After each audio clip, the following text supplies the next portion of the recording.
కానీ మనము ఇప్పుడు పిల్లాన్ని ఒకసారి మనం అడ్మిషన్ చేసినామంటే సార్ ఎందుకు వస్తుంది సార్ ఇక మనకి సంవత్సరంలో అదే అదే అదే అంటే జనరల్ గా కూడా ఏమైపోయిందంటే సార్, మన కల్చర్ ప్రకారము నెలకు ఒక పండుగ చేస్తాము, పిల్లోడు రావాలనుకుంటాము, లేకపోతే 2 నెలలకు ఒక పండుగ చేస్తాము, అవును ఏదో ఒకటి.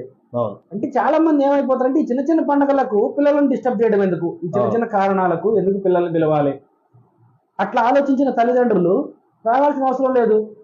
సెలవులు ఇచ్చినప్పుడు, పబ్లిక్ హాలిడేస్ వచ్చినప్పుడు, పరీక్షలు అయిపోయినప్పుడు, సెమిస్టర్ ఎండింగ్ లో, సమ్మర్ వెకేషన్ లో వస్తారు వాళ్ళే. అవును సార్. అట్లాంటప్పుడు నో ప్రాబ్లం. మీకు కుదిరినప్పుడు ఒక 2 days వీలు చూసుకోవాలి, వెళ్ళాలి, ఒక రోజు స్టే చేయాలి, పరిస్థితులన్నీ చూడాలి, మాట్లాడుకొని రావాలి.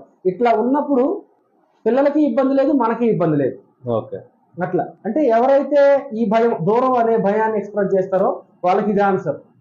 ట్రైన్లో సరదాగా వస్తాము, 26 గంటల జర్నీ అంతే, 13 కిలోమీటర్లు యూనివర్సిటీ నుంచి రైల్వే స్టేషన్.